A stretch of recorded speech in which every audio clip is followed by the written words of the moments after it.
Well, I'm unmuted, but are you unmuted, Chris? I think so. Can you hear me? Barely. Volume's real low. Okay, let me see if I can turn her on up. Audio. Try turning your volume up, Chris. That's a good idea. Let's see here. How about now? Oh, that's much better. Butter, butter, butter. Nice. How's it going today? Your video's not on. I'm doing great. I'm all excited to be here. Awesome. You want to turn your video on, David? Excuse me? You want to turn your video on? I don't want to. Do people have to see me? Well, it's really up to you, but you're a very handsome fellow, so I'm sure people would. Hey, what you been up to this weekend? I'm not getting paid enough for people to see me. They can hear me. Well, that's a fact. And speaking of which, this is a free session, but I know. It's exciting, and also this is like all spur of the moment. We don't even know what we're going to do here, do we? That's right. We might not do anything. We might just sit here and tell No jokes. outline. We're just going to have fun. That's right. Yeah. So welcome everybody, Dave and Lucy, Mike, William. Thank you for being here. There might be some more folks joining after a while, but I guess this is just a free session. If you want to contribute, I put my PayPal in the chat there, so we definitely welcome any donations. And so yeah, so I was just kind of thinking we could just go around and hopefully y'all have maybe some questions. It's mandolin and guitar, and so we can work on just about anything y'all want to. So with that in mind, we could just invite Mike, if you'd like to unmute yourself. We could have you ask any kind of questions you want. Good evening, guys. Basically, I'm here to observe. You guys are a little advanced for me, but I enjoy listening to you guys play, and enjoy that you share your knowledge with us, and I really appreciate it. Thank you. Well, I can tell you right now, Mike, I am not way too advanced for anybody, as you will soon find out. Seriously, it's no joke.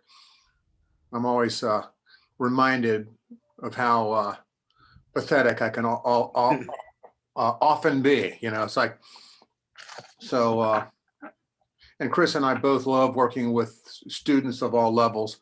And I work with a lot of students who were way better than I could ever be, because one of the things about that is the teacher doesn't always have to be better than the student at performing or playing or technical prowess on the instrument. Because think of it like coaching athletes. The coach is never or rarely as good as the athlete, but can see things objectively and give pointers. So I work with a lot of musicians who are way better than I could ever be, but I am able to objectively observe things. So they come for me for advice on how to get better at what they do. I often can point out things that they can do to change, to improve, the way their way they think, or the way their technical, the mechanics of motion improvements, and the way to think towards working collectively with an ensemble. So, but yeah, it's like if I have to play on command, as Chris can probably verify, it's really hard for me. I fumble and stumble, and I make a fool of myself quite often. But I guess one of the differences, I just don't care. So I don't mind making a fool of myself. I appreciate that, David. Thank you. So feel right at home, and if you'd like to play, please do. Yeah, and we can do all levels. We can yeah, absolutely. Formative, basic technique stuff you want to look at. Anything, if anything occurs in any while, just you can either put it in the chat, or just there's the thing that you can raise your hand in the Zoom meeting, and we can just anything you want to look at, we can do. It doesn't have to be advanced or anything like that. Welcome, Wyatt.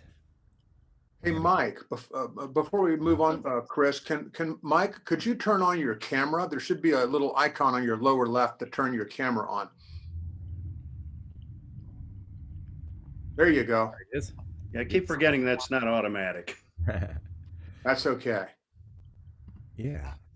So, all right. So we got let's see let's see here. It says Lucy, but I'm guessing that's not Lucy there. Is that Lucy? It's my mum's computer. I'm Oscar. Okay, very good. Okay, and you live on the hill. I do, yes. All Well, right. there are a few hills around and about, but Yeah, I told Chris about you yesterday. oh yeah. Well, no, I've been looking forward to this. Wart's been telling me about this, and I thought I'd come and listen and see what's going on. And also, I suppose if you're asking if I have a question, it would be uh, because I can sort of look at tab and maybe learn a tune and memorize it, but when it comes to improvising and playing things on the spot, especially on the guitar, I'm a bit lost. So any sort of advice on that or techniques and I would love to field that question, and my best recommendation would be to not use tab at all. I teach by ear completely, and believe it's the best way to learn, especially bluegrass, folk music, country, old time. Not against musical literacy. I think it's a wonderful thing to be able to sit down with a Bach concerto, or for instance, if you're going into any kind of studio work, for a producer to be like, here's your part. I think that's a very valuable thing to be able to do. But in terms of your question, so I would say that the number one, probably, uh, the number one thing that you could do to go better into the improvising is to put the tab down for bluegrass old time music completely, and start to really develop your ear. And to me, the best way to do that is to take the records and to just start slowing them down and picking stuff out phrase by phrase. Is that something you ever try? I tried a bit on the banjo because I suppose it's more, once you know the roles, you can Yeah. more or less sort of fake your way through something. But when it comes to, guitar, you have to think more about, every note you're playing. It's not just a sequence. But I'll give that a go. Thank you. Yeah, you might be surprised that you can find little phrases, reoccurring phrases, and if you're interested in kind of diving deep into traditional guitar, you may be aware that David and I did a 12-week course studying so many of the great masters, and that could be something that you could feel into, because it's all taught by ear, in a way that gives you kind of a foothold in. David's guitar playing is my biggest influence, and so the technology that he's developed, which he's acquired through decades of listening to the masters, and slowing things down, and picking it out. Of course, so much experience on stage and in the studio. His lexicon, as it's available to someone like myself, recurring licks, kind of modular devices that you can change in different ways. He's a great teacher in that way. And of course, you can get with David or me on Skype, and we could help you in different directions. But in terms of just stuff you can do on yourself, I don't think you could do any better than taking some of your favorite pickers. Who are some of your favorite pickers on guitar? Well, Tony Rice, of course. Uh, David Greer, really like. I don't know, all sorts of people. Brian Sutton. I just sort of listen to whatever and Yeah, see if I can have a go sometimes. they're great. Do you study the folks that they studied? I don't think so. No, I don't really know who they'd be. That's going to be a huge key, of course, for just about everybody in flat picking world. You got Doc Watson, and then Don Reno and Clarence White, and folks like that, and then on to Bill Napier and George Shuffler, and some secret masters like Chubby Anthony. You can learn so much from Maybelle Carter. And so that's a big key. So for folks that love Tony Rice, they'll study Tony Rice, and but not often enough, maybe, get to how they learn to be who they are.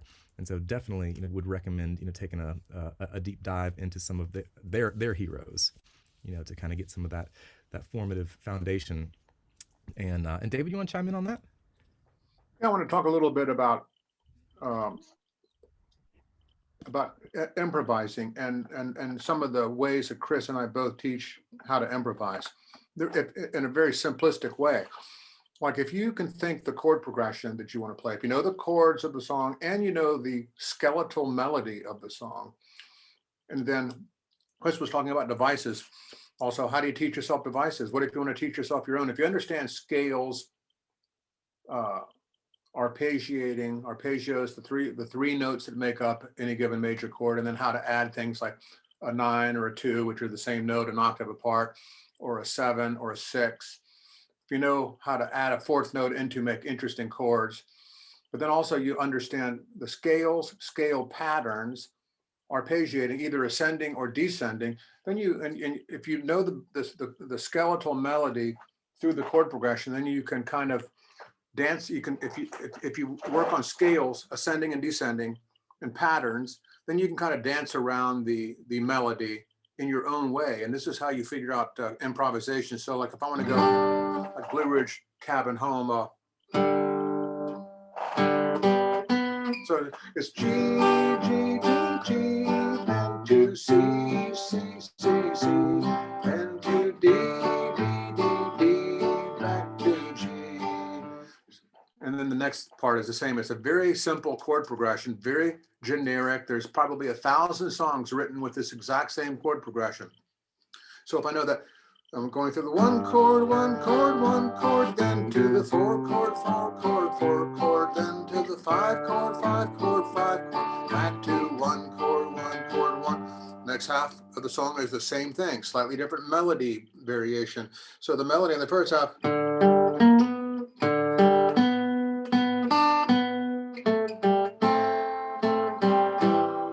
adding a little bit of intervals because I can, and it helps me to keep my mind on what the chord change is.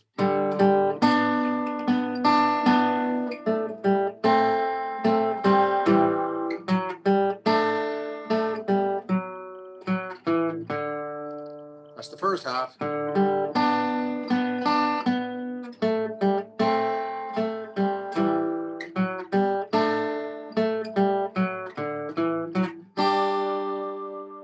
course, I'm playing it on a guitar that's out of tune. So what if I want to dance around those notes? So I want, the first part is, what if I want to go, I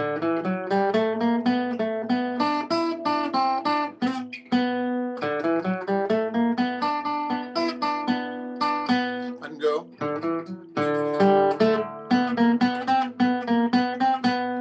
So here's my skeletal note. It's a B note. I can just do a half step north and a half step south of it and just toggle around that core note.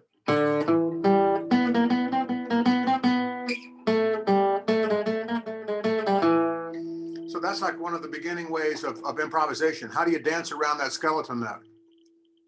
Yeah. And so as you get more advanced with it, there's certain things you can remember that have to do with arpeggios, understanding what those notes are, scales and scale patterns, understanding intervals and things like that.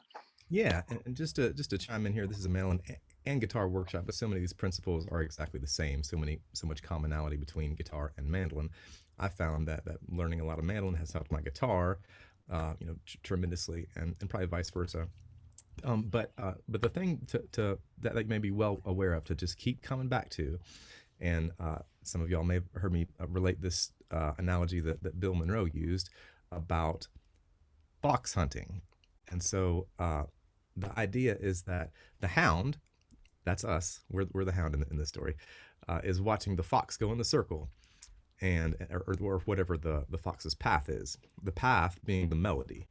And so before we as the hound can do something called improvising, other than play the melody as a circle, which you can really basically never beat just playing the melody in a very nice way. You have to learn the melody for each song. So then you can cut across the middle to get to the fox before he gets to where he's going, because you know the melody so well.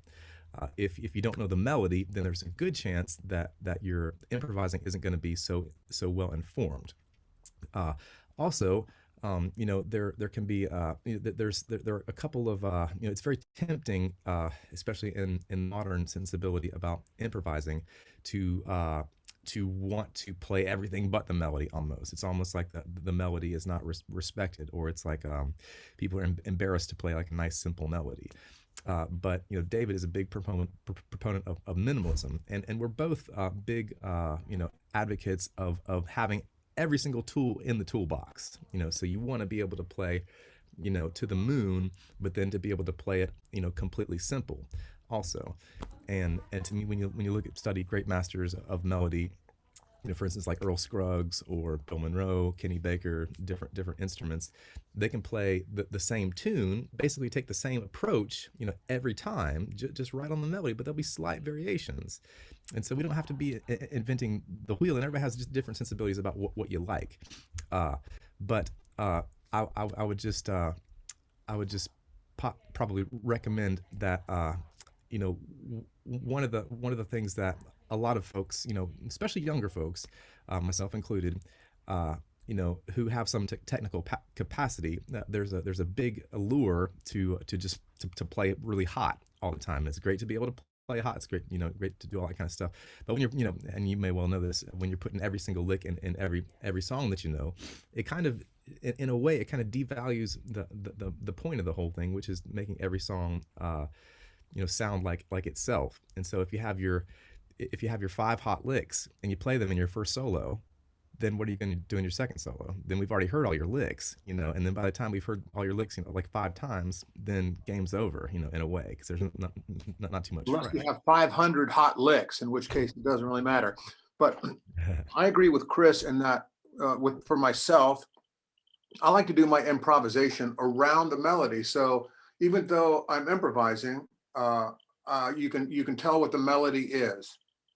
And then there are some people who just do random devices through the chord progression where there's absolutely no recognition of the melody. And therefore, like if I were to do that through Blue Ridge Cabin Home, since the chord progression has been done in 1,000 different songs, if I just do random G devices and then I move to the C chord and I'm just doing random C chord devices or C chord shaped devices, then if the melody becomes no longer recognizable and I'm just running through the chord progression, doing devices which fit in those chord progressions, it doesn't sound as nice to me.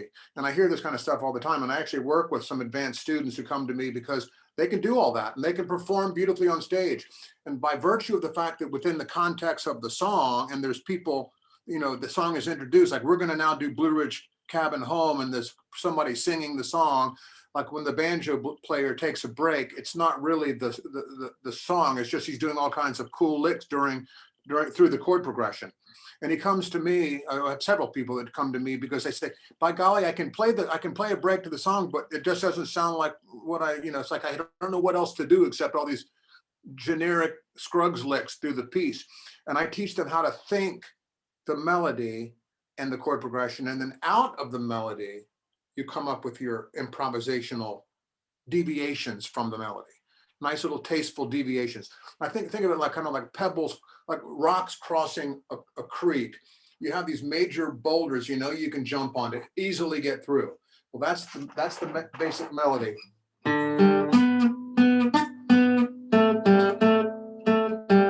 So what if you want to be a little more adventurous crossing the creek and you see some smaller stones around the side of those big, you know, main stones you can get easily across the creek by, and you want to do a little dance across the creek and hopscotch from stone to stone. It's the same kind of thing. So you can go.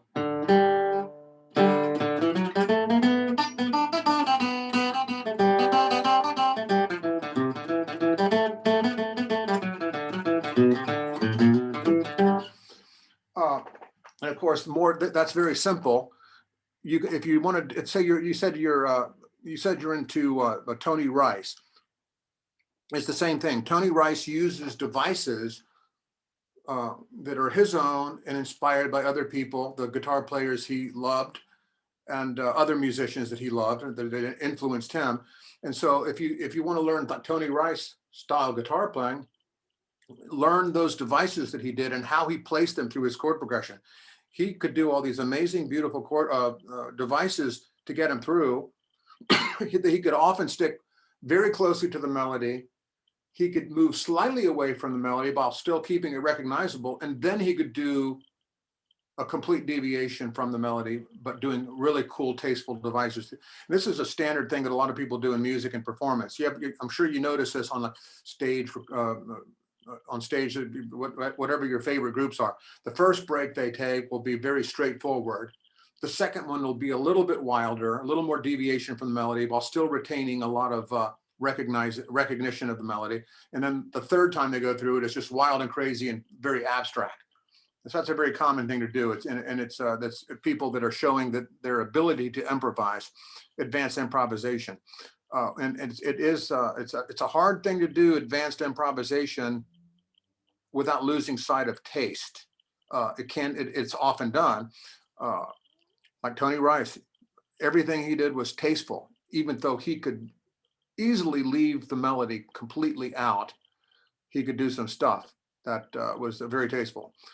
Like Tim O'Brien's really good at that. He can get wild and crazy, but then he brings it all back home and just plays beautiful melody.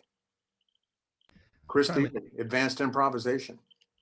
Absolutely. I'll just share this one thing that made a big impression on me, that stuck with me from down on through the years, which is a great bluegrass expression. And it's something that David said. He said, I don't know if you remember saying this, but he said, if I was a potter and I was going to make a pot, and just talking about improvising or playing just in general, he said that he would make a very nice pot, a simple pot, a practical pot, a beautiful pot, maybe with a handle, and that would be his first break. And then the second break, he would make basically the same pot, but just a little better. And then the third pot, he's not putting a bell and a whistle and all these, like ornaments or whatever on it. He's just making the same pot, just better. And I just love that. So that's something to think about. So, there's kind of the polar extremes, with guitar. There's like Tony Rice over here, and you can't basically get any. I guess you suppose you could if you're playing some kind of serial, harmonic music. But let's just say Tony Rice is the extreme over here, and then David's on the other end of that, in a way, with minimalism. And I believe it's, and Tony could, I believe, I've never heard him do it, but I know he probably could. David could play some Tony Rice licks. But to me, it's good to have. I like the idea. You ever play that game Mortal Kombat? It's a video game. Anyway, there's a character on there. His name is Shang Tsung. And so there's like all these different characters in Mortal Kombat, and they all have their different specialties. But Shang Tsung, he can turn into each one of them. You know what I mean? So I think it's awesome to be a chameleon, to be able to play like, George Shuffler, to be able to play like Tony Rice, to be like Clarence White, to be able to play like Doc Watson, to be able to play like Dave McLaughlin, to be able to play like yourself, all that kind of stuff. But we wanted to show you something here. And this can apply to mandolin too, and we can segue into the mandolin here, and we'll keep going around with the questions and all that. But the most advantageous tool in my toolbox when it comes to getting up the neck are the Slotty Arpeggios. And so just as an example, to be able to connect from your lowest root note to your top register, to be able to do this kind of stuff.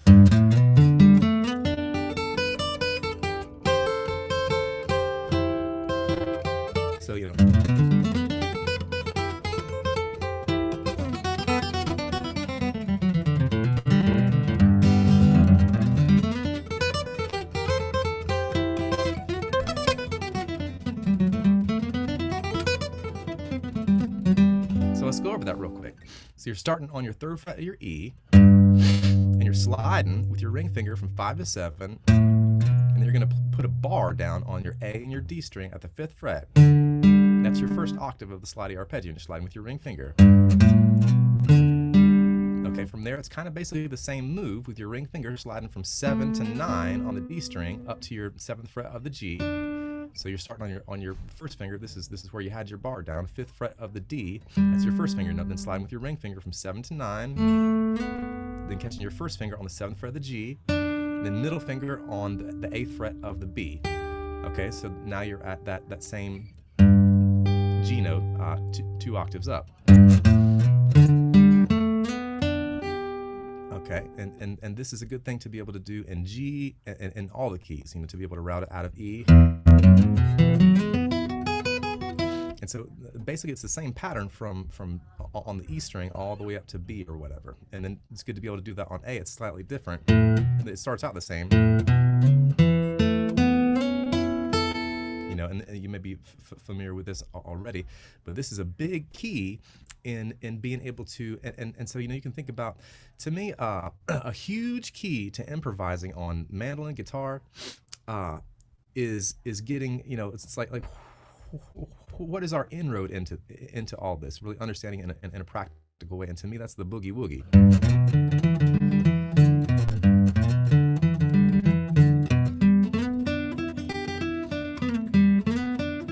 So that's just the arpeggio with a 6, right? 1, 2, 3, 4, 5, 6. Of course, you're getting your 2 there, but you're sliding. And so from there, you know, you're gonna have all your notes, you know, available to you. And so, you know, if you're thinking about a nice sweeping sliding arpeggio to kind of get into a break or something like that, and it's a little bit of flash, but it's really easy to do, you know, once you kind of get it underneath your fingers. To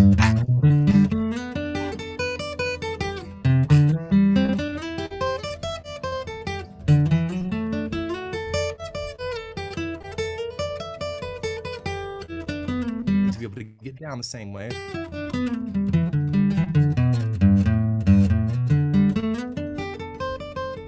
But the thing to remember is that you're always going to be wanting to aim for your melody notes. So if you're thinking about, there's a well-beaten path, so you're looking for your major third, you know, which is going to be this note. So if you're in the blue red hills far away, and so you're doing this whole big routing thing, you know, this sliding arpeggio to get to your melody note. It's not like you're like. And you could do all that kind of stuff if you wanted to, and get real hot with it. But it's a nice device to be able to put something in there, just, you know, besides going, you know, which is totally valid too. Some people would be embarrassed to play like that. I love that. You know, it's country at its core, and it's elementary in a little bit of a way. But when you do it with nice tone, nice timing, then it makes the music sound good, and you can hum it. It's, you know, every tune's recognizable, and so hopefully those are a couple ideas that might help. Yeah. That you were just showing, sliding up the neck, doing the scales. I should teach the exact same thing, with slide, without slide, pentatonic scale up the neck, and back down. And then, you know, that all that stuff works if you want to be a blues guitar player, rock and roll guitar player, whatever. That's just basic standard music, and that's very important to know how to do. Absolutely. So thanks for that. Chris Henry is a master of scale work. And that was something that I appreciate that, David. It's something that I did not do for the longest time. Probably been playing, you know, at least 10 years before I started doing the scales. But when you look at someone with optimum technical capacity, like Chris Thiele, you know, how could you not, you know, appreciate at least, you know, one, if not many or all of the aspects of his playing? How did he get so good? Well, he was playing a lot of scales, and he was playing that folded scale, and that was the one that I was like, you know, well, doggone it, I want to get a little bit better. And when I just started playing that folded scale, did it for about a whole summer religiously every day. And I was just talking with a friend earlier today about how to practice that, and a couple different ways to think about practicing it. You can practice, you know, very regimentedly with a metronome. Start slow, you know, whatever, 50, 80 beats, something like that. That wasn't the way that I did it, because different kind of philosophies about, you know, taste and what you're going for. To me, I am not as concerned, although I like to, you know, I like to play clean and to be able to play pretty clean, but I don't put it as like as an absolute necessity all the time. And so what I was doing was, every time I picked up my guitar, I would just play that folded scale as fast as I could, over and over again. So when I did that for about, you know, 5 or 6 months, and in all the different keys, you know, in E, all the way up in that. And as you can see, I'm missing some notes and stuff like that, but it doesn't bother me too much. And if I practice that, I could probably, you know, get a little bit cleaner. But I've got enough comfortability with it that I can get most of what I'm looking for. So yeah, you might feel into that if you're not already. Thank you very much. I'll work on that. That's a nice pattern down there. I can. Yeah. Matter of fact, I'll share this this Dropbox video. This is one of the videos that we sent all the students in the guitar course, and everybody can you know, download this right here. This is the folded scale on the guitar from 50 to 110. I'm putting it in the chat right here, and so it just works, you know, with a click, you know, just starting easy, and so y'all can grab that if you want to. So yeah, thanks for being here. Let's go to Wyatt out there in Maryville, Tennessee. I went to see Wyatt yesterday, and we had a great day playing music. Yeah, And it was really recording. really fun. And yeah, and look what just came in the mail, and I just opened it. Hey, now there's some familiar faces. That's a great album right there. And oh, nice, the Red Henry Stationery. Love that. That's great old time tunes. And yeah, and to me, old time was a bit of a tough sell because it wasn't as interesting at first as bluegrass. But when I started learning, 50 old time tunes, I was able to play bluegrass a lot better. My ear got a lot better for hearing melody, all that kind of stuff. So I'm glad you got that, Wyatt. Yeah. I'm not sure that I have any questions, but That's okay. yeah, I don't think I have any questions, but Okay, no worries. You're Me and just here to Oscar- listen to us express our opinion on how to get good, huh?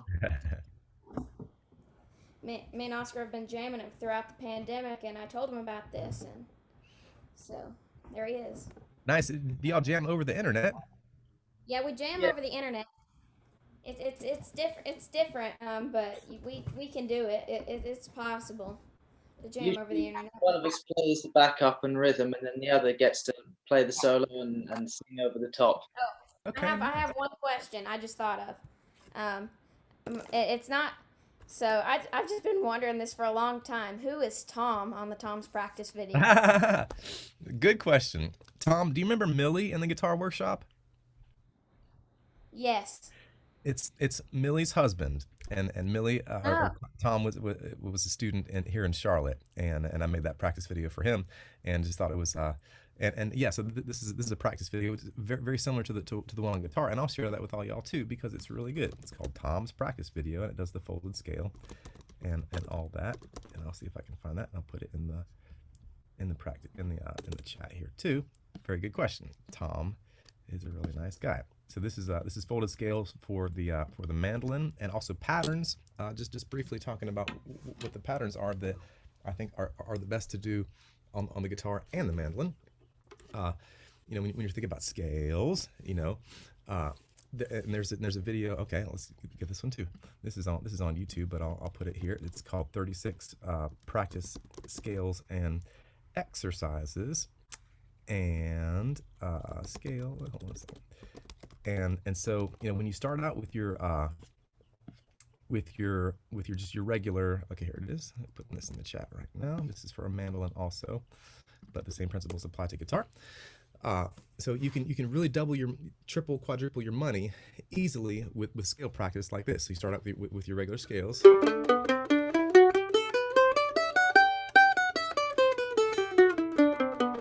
I recommend doing a little arpeggio at the end when you come down. Do this with double notes.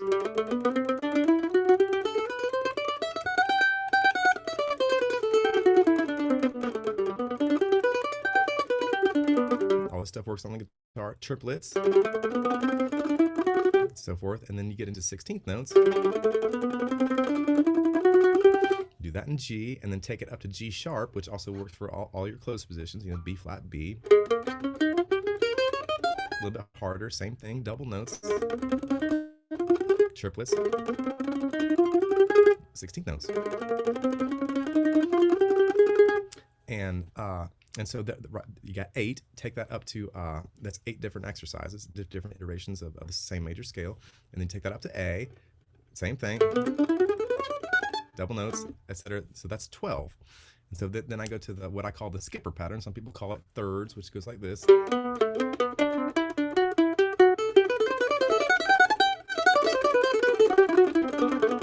Double notes, triplets, 16th notes. So that's 16 exercises. If you move that up to G sharp or closed position, same thing. All the different iterations, that's 20. Move it up to A. Double notes. So that's 24, and then you get into the folded scale, which is like this. Double notes, triplets, 16th notes. And so with just those three keys, G, G sharp, and A, and those iterations of the three patterns, that's 36 practice exercises. And so you can never get bored. The one that I recommend the most is that folded scale in G and A on the mandolin, and then for you got to challenge yourself. So to go to G sharp, also really good. So all that stuff is really, really powerful. And what that's doing is it's building your muscle memory, and so much of like improvising, will at times include what you have programmed the deepest into your muscle memory. So like when your brain stops thinking, your muscle memory, your fingers end up having intelligence if you've programmed it there. And so these little things, occur a lot in the music. For instance, Arkansas Traveler. That's a folded scale. So if you're practicing your folded scale, et cetera, et cetera, some people play Blackberry Blossom like that. So these little segments of little fragments of the folded scale occur a lot in music, and they can you can default to them at different times, and you'll hear folks doing that. And you can also do it with pentatonics,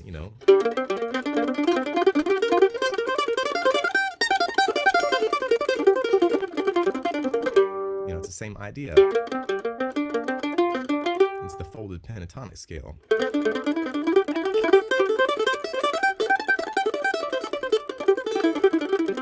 So you'll hear a lot of people playing that, and some people, might even consider that like hot lick playing.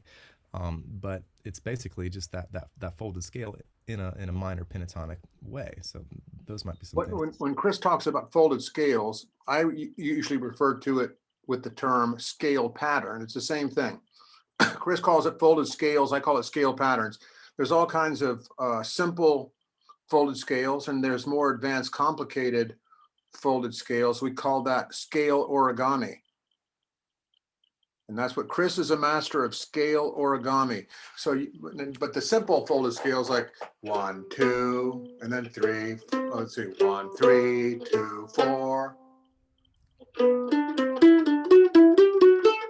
That's one folded scale, a very simple type. Then there's the 1, 2, 3, 1, 2, 3, 4, 2, 3, 4, 5, 3.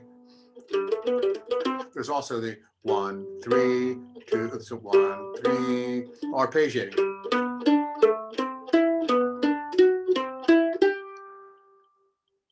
That's a scale too. There's also, there's 1, 2, 3, 4, 2, 3, 4, 5.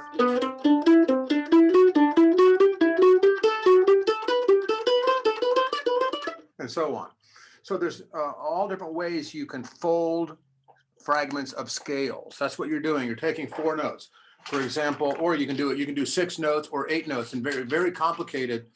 And so for a lot of my advanced students, we do this. It's a lot of fun. It's like a game. So say my scale is 1, 4, 3, 6. Play 1, 4, 3, 6, Chris. Let me get my calculator out. Is it 1, 4, wait, hold on. 1, 4, 3, 6. Is that right? That's right. So what would the second one be? It would have to start on a 2. I need to get my decoder ring out for that. See, so 1, 4, 3, 6. The next one would be 2, and that's why you write it down on a piece of paper. So the next one would be 2, 5, 4, 7. 2, 5, 4, flat 7 or regular 7? Regular 7 to 2, 5, 4, 7. Anyway, this is advanced scale origami, but it's critical because you find this in all kinds of music. You'll find a really weird series of notes followed by another weird series of notes, which seems to work with the first. But everything's up 1 note. Or it might be up 2 notes. It might be up a half step, whole step. So understanding intervals helps too, to create really, really nice musical folded scales. Yeah. So any kind of a folded scale that Chris is talking about, when you get into advanced scale work, you get into all kinds of really cool scale patterns. It can be based on pentatonics or other kinds of things. There's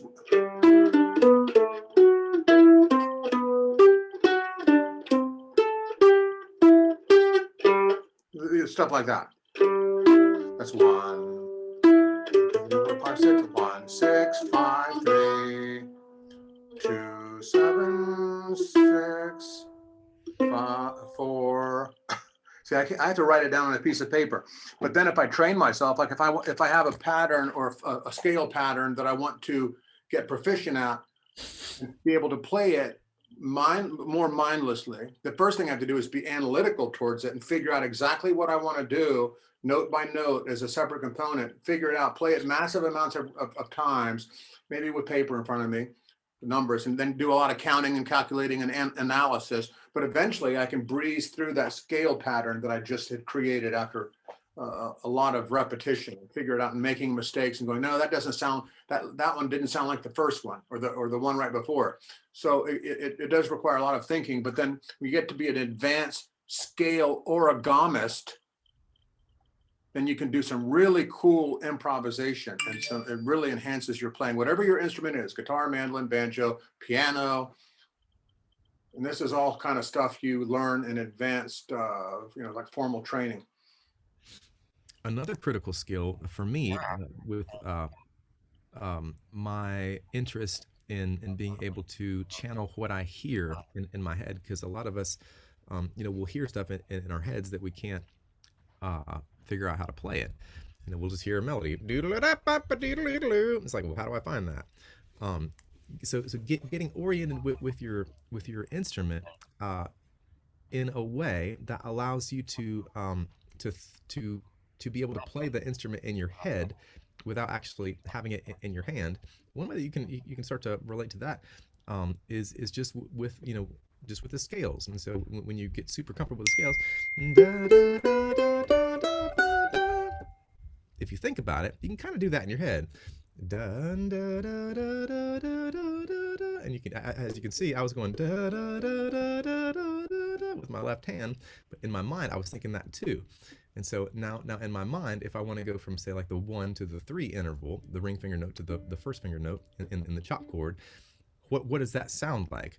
And so if you get really intimately familiar with the arpeggios, which is a sound that's very common and familiar to a lot of folks, maybe most musicians. So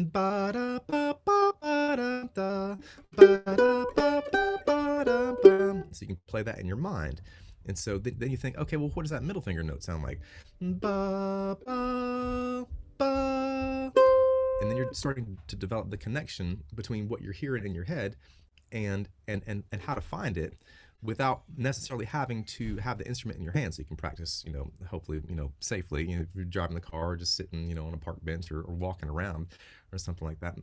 I give a lot of contemplation, especially studying a lot of the Bill Monroe compositions on a kind of nuclear level. I'll think about it a lot. And so starting to develop that connection can be really advantageous for practice and comprehension. And beyond that, there's this whole idea of lilting, which is what they call it in Ireland, when you sing along with what you play.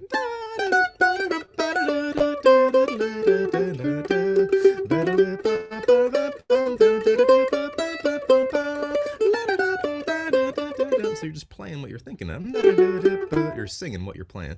And to me, that's really fun. You can practice, cross-training with your voice and with your instrument.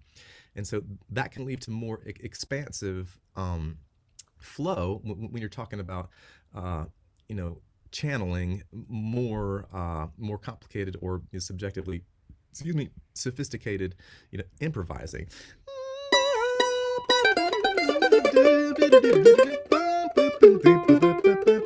There's a great banjo player named Danny Barnes, and he had a teacher that said you should never play anything that you can't sing, which is you take it for what it's worth, great grain of salt, but there's something in there, something to that.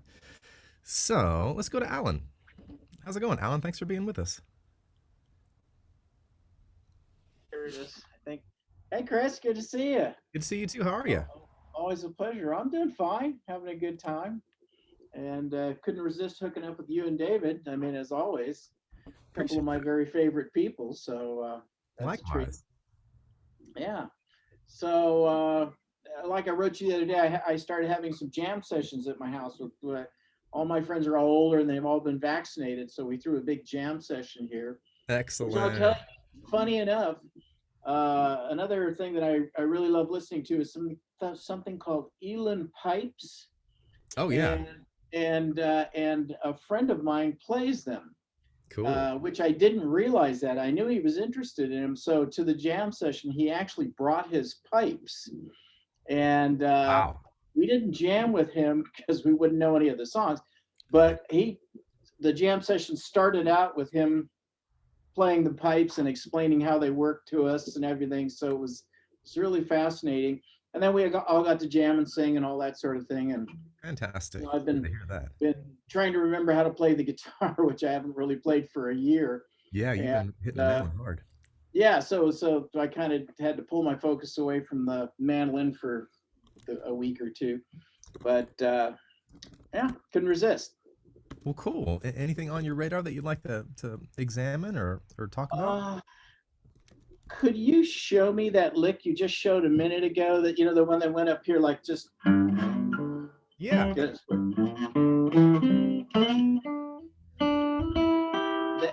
I didn't get the whole thing because I was trying to get my guitar.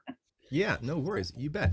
So this is a 1-3-5 arpeggio sliding from the second interval to the third interval. So you're starting on your G third fret of the E, then sliding from 5 to 7 with your ring finger. Then you put a bar down at the 5th fret of the A and the B, and play both those notes. And a lot of times, you can play these with all downs, or you can play them with down and up. And so there you are, finishing up with your bar there on the 5th fret D, and then it's kind of starting out that same way, sliding from the 2 to the 3, now in the upper octave, from the 7th fret to the 9th fret with your ring finger.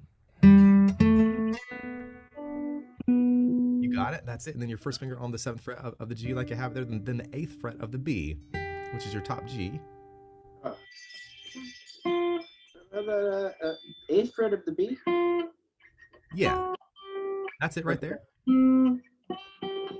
That's not my 8th fret though. So Oh, let's see here. 7. so A still goes. Should be 8.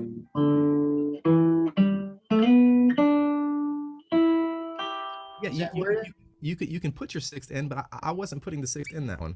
Oh, okay. 1, 2, 3, 5. 1, 2, 3, 5. 1. Oh, so you're going.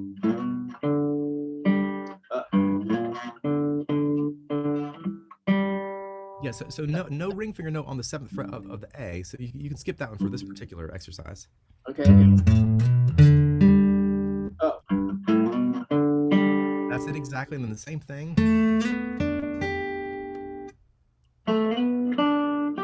That's it exactly. And then a lot of times I like to put this little lick that kind of sounds like hold what you got.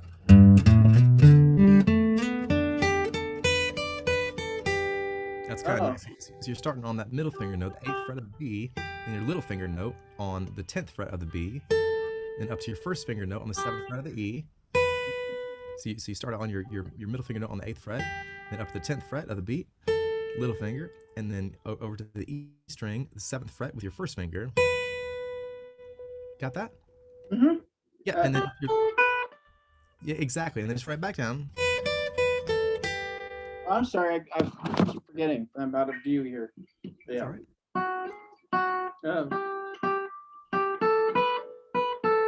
Exactly. So that's the whole lick. I love this lick. Yeah, I like it too. That's good.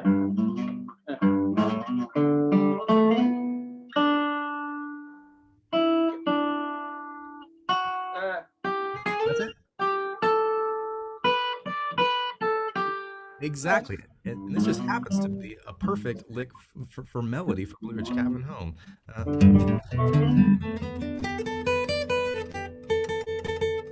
But it works in tons of stuff. If you want to do 9-pound hammer. Oh, yeah.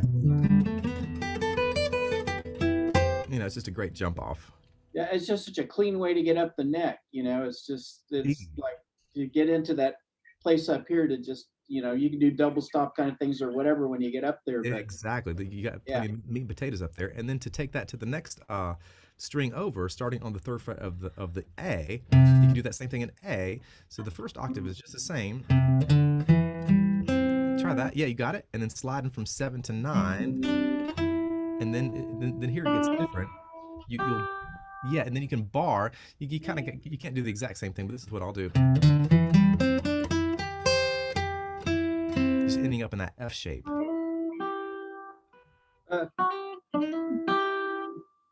yeah, where'd you go? Okay, So I missed it. think F shape, Alan. Okay. Think yeah, we need at the top. Okay. The trick for this one, check this out. So the real trick to this one is to slide on your G string with your middle finger.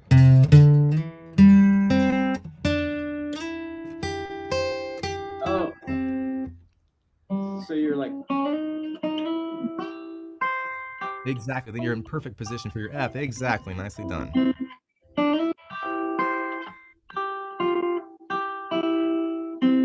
Yeah.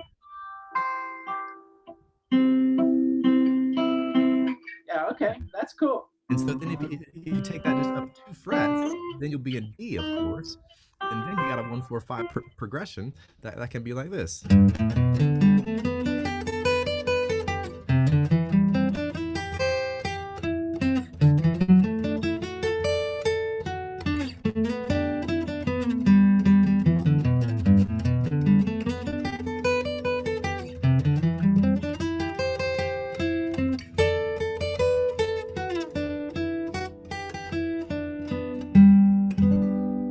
So the transition, you're starting on this one. But, Then sliding with your middle. so,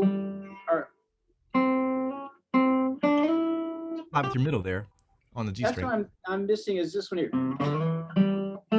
Let's see. And then from there, What sliding am I with your, hitting? yeah, from there, so you're ended up on your 5th fret of the G. Then you'll slide from 7 to 9 with your middle finger up into your F shape. Oh. Oh. Exactly.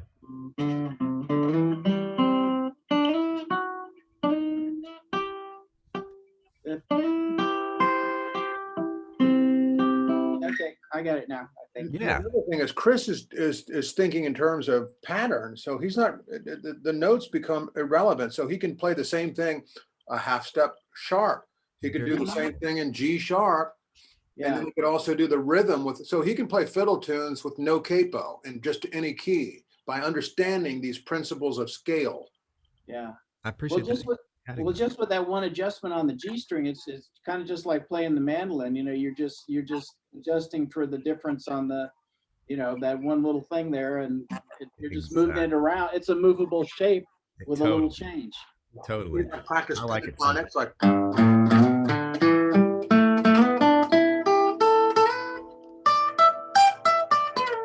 Bingo.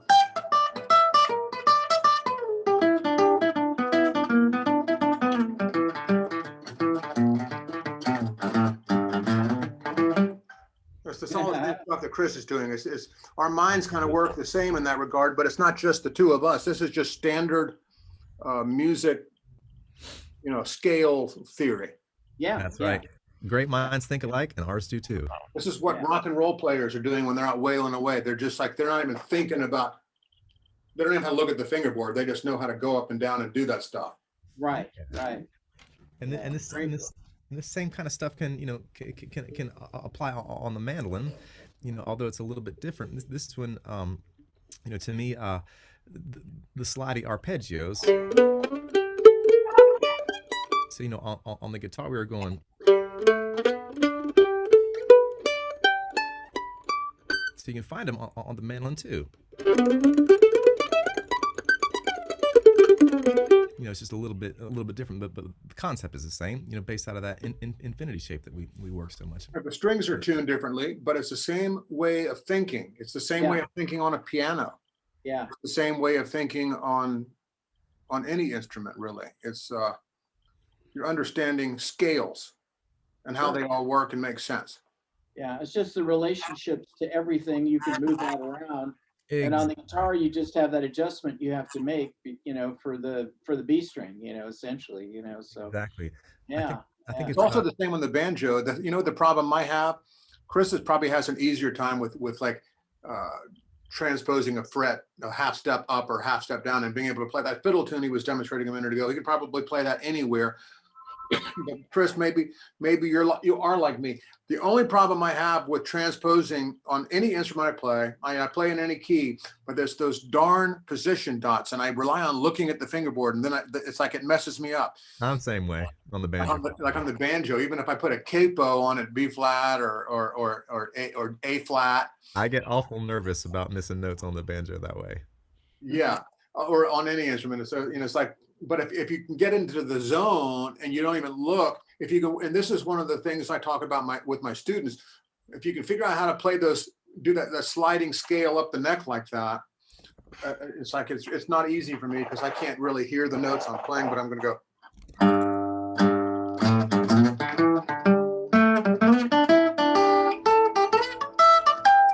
So I'm not looking at the fingerboard. I'm just.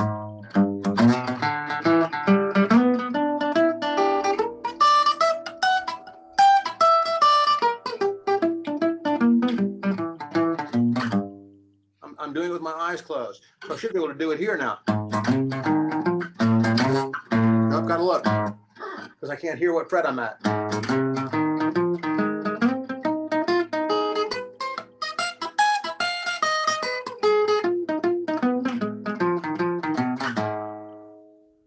Very cool. Yeah. So if I look at the fingerboard, which because I can't really hear very well, I'm often looking at the fingerboard because I have to see what frets I'm going to. It seems like I have to do that more on the mandolin than on the guitar, just because I've been playing guitar for a long time, like 40 years or so. I can play guitar and not really look at it, but the mandolin, I gotta look. Yeah, I have to look at everything. I have to look when I play the bass, especially fretless instruments. When I'm playing the fiddle, it's hard to look down the fingerboard to see where I am. It's like That's a challenge, I yeah. can't see where I am looking this way on a fingerboard. So I have to play the fiddle and look like this. This is how, okay, now my finger's in the, it's crazy. But all the stuff that Chris has to say about the importance of scale work and drilling with these exercises, I can't express enough how critical it is to make you just a better musician, even though some of the exercises can be grueling, even maybe boring and tedious. The people who become masters of scale work and understanding, combined with chord progression, chord smithing, chord theory, understanding, intervals, man, then those are the people who are the best musicians on the planet. Right. I think a lot of folks, early on, because they're different traditions. Of course, in country music or hillbilly music, old time music, bluegrass, it's not really in the tradition to be reading music. Of course, we don't use music more in jam sessions or performing things like that. But some folks who are thinking more, or maybe folks that are coming from a classical world or coming from a jazz world, who are thinking in terms of notes and more theory that way, they'll in their mind be thinking about, oh, I'm on an A now, I'm on a B flat or whatever, all these kind of things. I never think about those the names of the notes because I'm always just playing out of the shapes, and I feel like that's very advantageous, especially for bluegrass music, to just be playing the shapes, because then you don't have to, just like David was saying, you can just take the shape anywhere you go. Mm-hmm. Yeah. A lot of the great masters of music are musically illiterate, but music as their spoken language, they're masters of speaking well. And they can't verbalize and discuss what they necessarily do, but they certainly know, they understand scale work and intervals. But you say, oh, you really understand intervals. They go, well, I don't even know what you're talking about. They don't know what I'm talking about, because they don't understand the language of having discussion about what makes music what it is.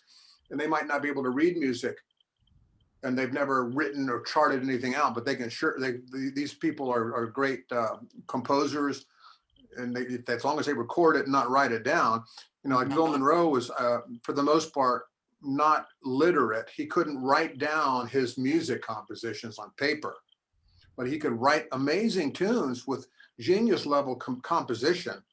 Yeah. But then the only way it could be preserved is recording. Can you imagine if Bill Monroe had lived in the 1800s? You know, think of all the great musicians in history whose music has never been written down because they were musically illiterate, but there were through history, there's all kinds of musical geniuses that lived, and there's stories about them. I've read about these great musicians whose names are even on Wikipedia. I can't think of them now, but people that lived in the 17 or 1600s that just went down in history as these great musicians whose music was never recorded on paper. All we have is the stories about how they drew huge crowds and were wowing the people, the audience with amazing musical prowess or whatever the instrument would be. But even if you don't read music or want to read music, there's ways you can discuss how to learn and understand scale work.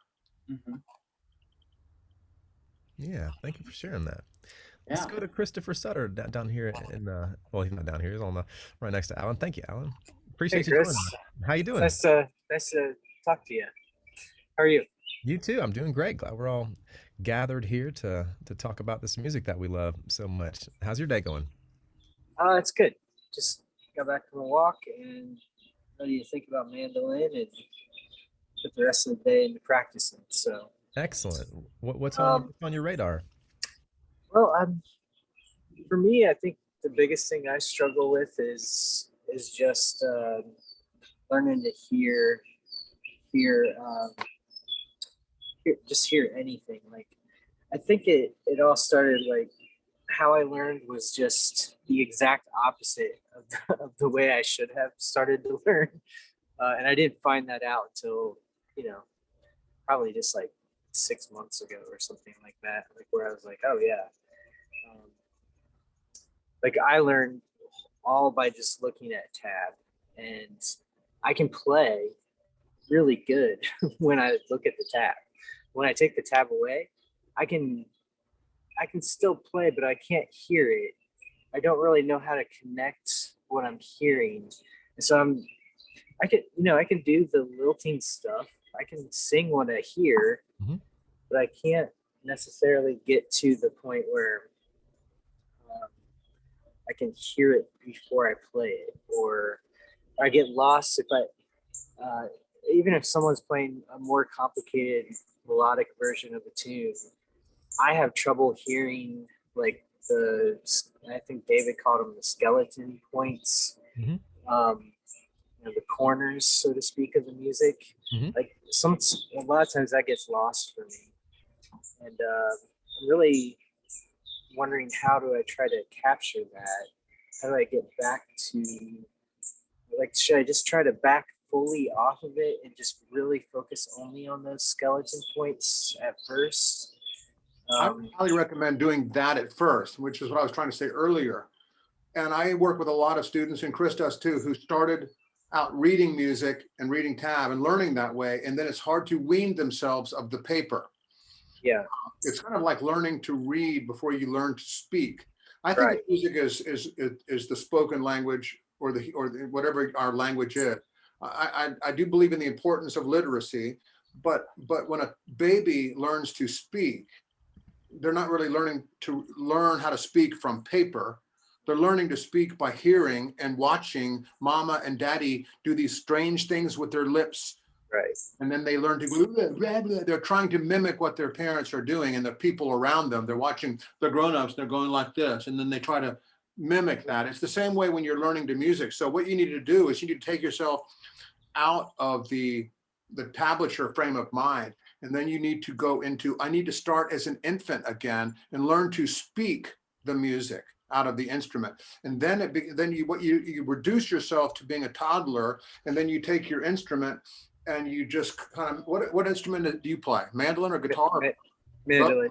Mandolin, okay. So then you just kind of mess around with it like you're a baby, and don't get near the paper, the tablature or the musical notation or whatever your paper reliance is, and just see if you can think of a melody.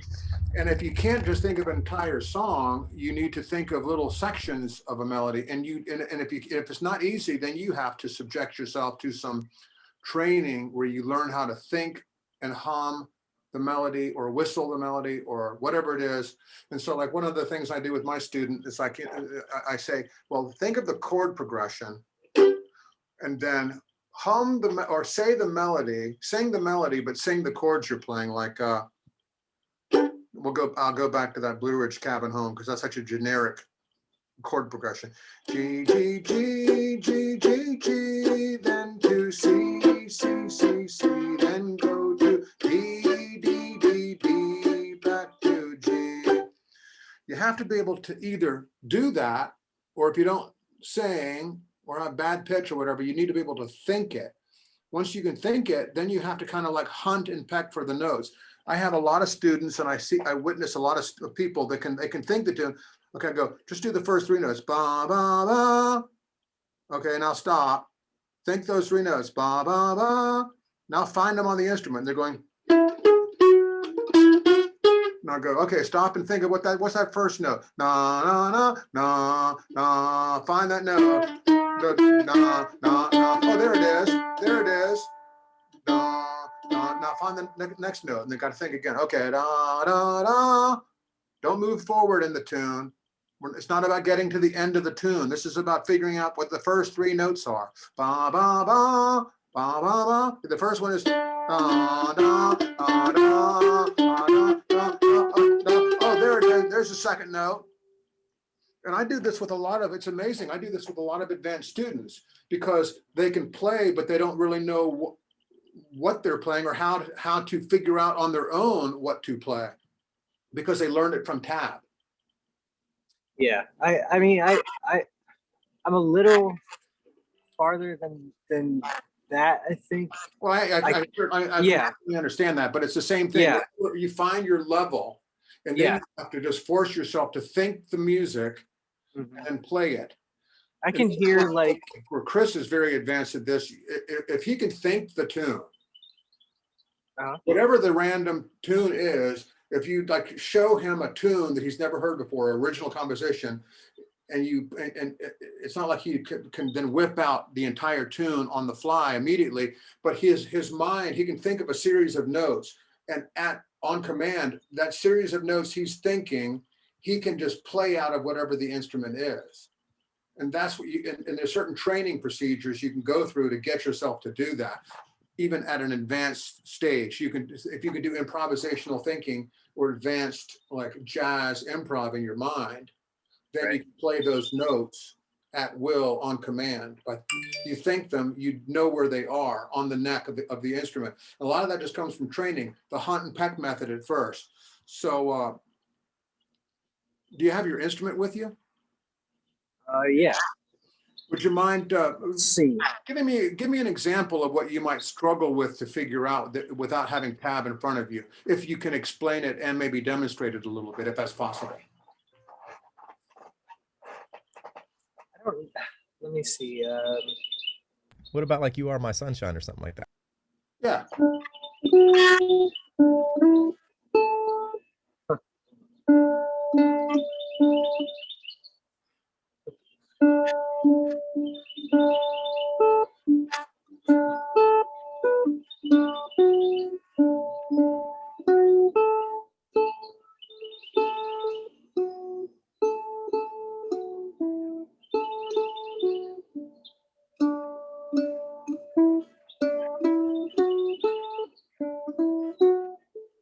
There you go. Getting closer. Yeah. Do you know? I'm kind of You Are My nervous. Like, that's Sunshine? the other thing is whenever I get nervous, it's just like. Yeah, I know. I always get nervous like, under pressure too, and I didn't mean to do that to you. But it sounded like you were starting a pretty nice rendition of the Tennessee Waltz. But You Are My Sunshine. Can you think the tune before you even play the mandolin? Can you think and demonstrate the tune vocally? Yeah. Okay, Yeah. well, demonstrate that if that's not too embarrassing for you. I'll make a fool of myself. The tune goes, if you're going to play it in the key of D, it goes da da da da You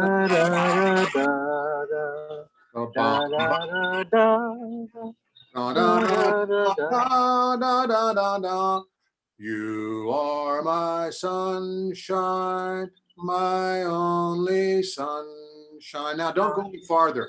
Just go back to that first passage. You are my sunshine. And just stop there. Don't even take it any farther. Ba ba ba ba ba. It could be easily written in musical notation. It could be easily written in tab. So your thing is you want to get away from, you want to be able to play it after you, by thinking it without having to refer to tab or musical notation. Well, I feel like I'm a bit on the spot here. And I get really nervous. Usually I could do what you just did. I'm just like in my head and feeling. Yeah, I don't want to make you feel pressured or nervous or anything. Today's all about how. No, it's not your fault. It's one of my like many quirks, but hey, you're not the only one. I can do that. It's more like when you start adding other notes to it. Like there's a lot of things I can play that I can hear it when it's played how I know it, but if it's changed, I don't know how to change it. Like I don't know, like something I learned recently. Let me stop you real quick, Chris. Hey, Chris, before you go on, so you have you're saying you have ability to do that, but that is not a mastered skill, and Right. that is super critical, foundational to master, to be able to play the simple melodies that you can hum. And so I think, starting with some of these, think of anything you can think of. You Are My Sunshine, Coming Round the Mountain, Happy Birthday, Amazing Grace, any of that stuff, to really master that skill, to be able to connect with the music that's already inside you, to master it, to be able to do it, in this kind of situation. Definitely good something to work on. I didn't mean to interrupt you. Go ahead. No, that's fine. Yeah, I agree. I think I can do it a lot better when I'm just by myself, like most things. But I'm the same way, and I have this extra pressure because being an instructor, and sometimes on these Zoom, people have all these expectations, and I'm an instructor, so I better know what I'm doing. And then I kind of like freak out under the pressure, and I can't really execute things cleanly, and I mess up. So that's one of the other kind of major problems that I have, is that I get so like I just forget how to do almost anything when I'm around other people doing it. Like when I'm and part of this is because I've never really played around other people. Like just how I learned was so different than probably the way one should learn, in that I just I was hospitalized for a long time, then the pandemic hit, so I've just never been around. Let me ask you this. Because of that, do you avoid being in the situations which might cause you to be a little flustered? Do you avoid like joining in with people because you feel like you may not not be able to do something, or you may not, or you might, what I'm talking about. Do you avoid the situation, or do you feel like you need to dive into it? Well, I mean, I went to a jam for the first time yesterday, and for the first half, when there was a lot of people there, I just didn't play.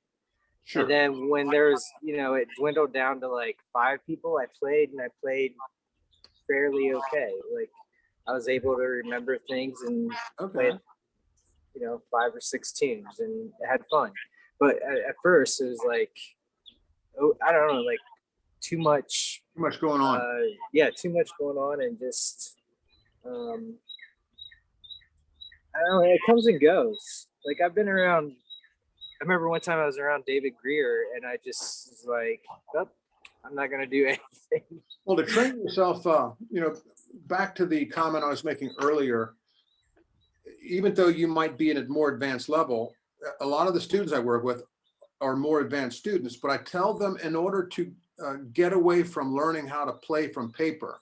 They have to reduce themselves to going back to being a toddler. That's right. And you have to pretend you don't know what you're doing and then start from scratch again.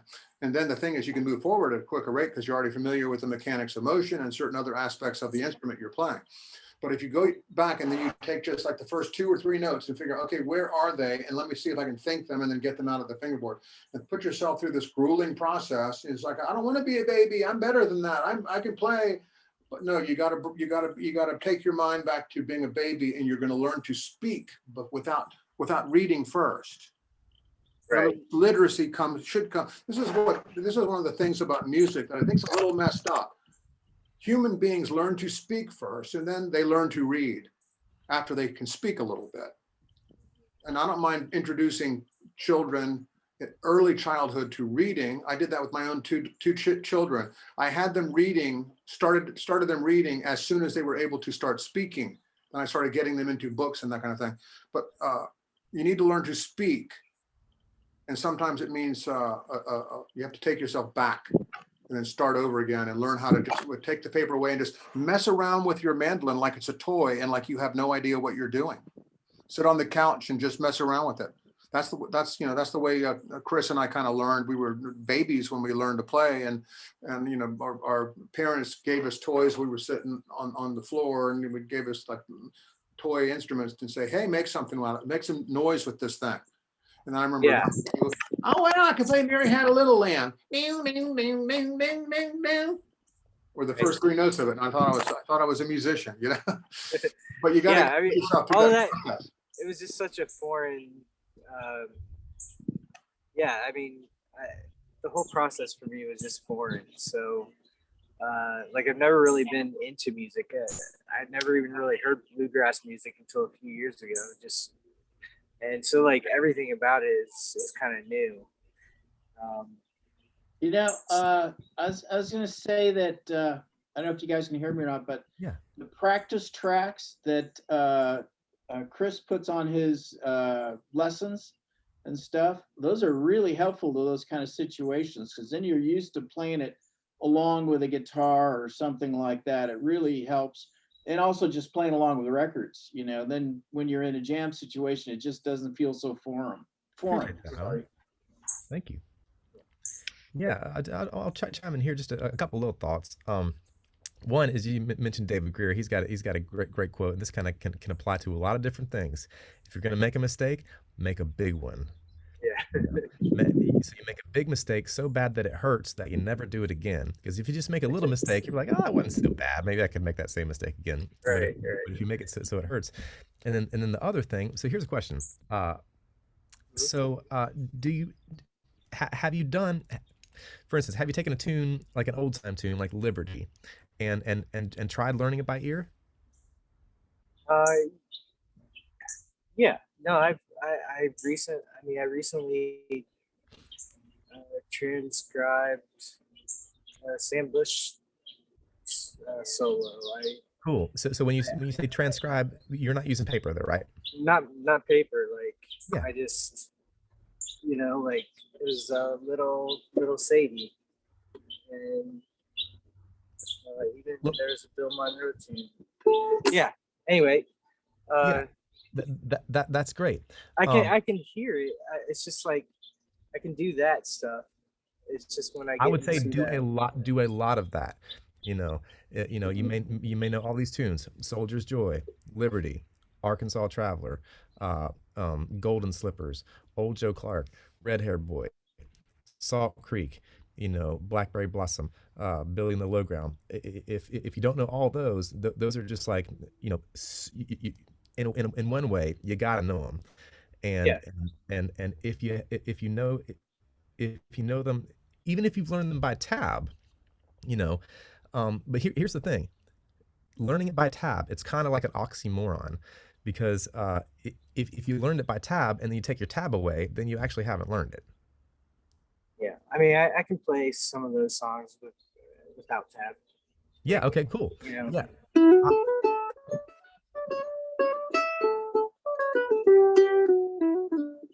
Yeah. Yeah. Okay. Okay. Great. Which is not to say that you can't learn from tab, but we're talking about developing the ear. And so if you haven't learned all those tunes, I would say learn all of them and learn, the most, popular 20, whatever old time tunes that get played in bluegrass. Learn them by ear, and that process will help you out tremendously, I believe, with this problem. Hmm. And Yeah. what you can do to learn a tune before you even pick up your mandolin is just listen to the tune. If like it's a tune you are just getting familiar with, listen to it 150 times or 250 times to the point where you can think it. Like, don't hear a tune that you think is a cool tune and then try to play it. You've got to learn the tune in your mind first. That was, I guess, a question that goes along with what you said at first. Do you guys know of any resources where you can hear tunes that are just like really basic, so I can just hear very, very bare bones versions of things? Like, instead of like really complicated stuff that I get clouded with, I'd really like to just hear, It's like basic. the half note, quarter note versions of things. Sure. Yeah, and what I do, and I wanted to hear those kinds of things, and I'm with you on that. It's like, I don't really need to hear all the flashy stuff. I just want to hear the basic tune. Show me the basic tune, and then from that, I can learn it so much more easily. So what I have to do if I can't find the basic tune is I just kind of like listen to multiple sources of all the dazzling versions and see if I can like throw it all into some kind of an averaging device, the averaging machine in my brain to reduce it to the fundamental simple melody. That's not an easy thing to do. I've learned to do that for a long time from just training. I listen to what all the stuff I'm hearing and see if I can figure out what the basic tune is. Really difficult to find someone that'll just play a simple version of the stupid song. Right. Yeah. Go ahead. Sorry. In the chat, Makes me mad. It really does. Or you can go to YouTube and listen to various versions. Like if you want to learn, say, like, Liberty. To hear a ton of different songs. This is a jam that I used to go to every Wednesday in Pegram, Tennessee. This is kind of a famous group, but if you go to this tune, if you go to this website, go to tunes by name, and you can go to, for instance, this is a repository. It's kind of a remarkable situation here. A very fastidious, very organized fellow named Kirk Pickering put this together, and so this jam happened every Wednesday, and then for over 8 or 10 years he picked the best versions of all this kind of stuff. So you go to Arkansas Traveler, and then you can hear a very simple melody. This is old time, but how about this right here? It's nothing but the melody, and so that's what I want. Yeah, that's why old time is great. So that's and oops, I put it to I sent that to William. I didn't mean to see it. I sent it to everyone. All right, so this is going in the chat, and this is an immense resource. Awesome. Yes. So that should be in the chat right now. Yeah. Cool. Yeah, that's good. Thanks, Chris. Yeah, so welcome. But just I would say drop the tab completely, for bluegrass and old time completely, maybe forever, and just grind on this. Pick a tune every day and pick it out and work with it, and then also think about your own inner repertoire. Coming around the mountain, all that stuff we talked about earlier. Anything you can think of. I went down south for to see myself, singing "Pie do it all day," all those kind of little tunes. Can be great teacher tunes for learning to learn by ear. Yeah, definitely. Yeah. So I hope that helps. Yeah, I've actually not touched tab in a couple months now. Okay, great. Just been actually just transcribing things by ear. Excellent. I'm doing fairly good with that, but I still just want to skip ahead, like David kind of mentioned before. It's like it's hard to want to go back there are to no more shortcuts. Basic things. Yeah, no shortcuts. I know. Yeah, it's humbling. It totally is. It's humbling all the way, and it never ends. So just keep doing it. You're doing the right stuff. Just keep doing it. 2 months in 2 years, you'll be a completely different player. Right. Yeah, totally. Thanks for being here, Christopher. Appreciate that. Let's go to Don. Guys. You bet. Very welcome. Don, are you there? He might have been getting a sandwich. I don't know. Don, are you there? Hello, Don. Maybe not. Let's go to William. I know you said you didn't have a question, but just want to say hi to you. How you doing, William? Can you hear me? Yeah. How's it going, buddy? Pretty good. Excellent. What you been up to? Thing was up last week when I played the guitar for a week straight. Yeah. Uh, That's we mighty were- nutritious for your trajectory. Southern Yeah. flavor. And well, other than that, I've really haven't been doing anything. Well, I got a question for David now. Sorry, someone's running a drill. Yeah, go ahead. Well, and I don't remember what was I gonna ask. How do you like practice to like make yourself be clean when you go out and like play live? Well, I'm constantly working on playing clean when I practice at home, with that never leaving. I never lose sight of the fact that I need to get cleaner. I never am satisfied with it. I have this, I'm consumed by trying to make things cleaner than I can actually ever get it. And if I have a show coming up, I practice more and more. And I also, if I know the material that's going to be played, I kind of train on some of the tunes or faster stuff that I might play, and then get up there and prove that I can't play as clean as I wish I could have. So never quite get satisfied with it. But I think if you care about that, and the fact that you asked this question means you're concerned about it.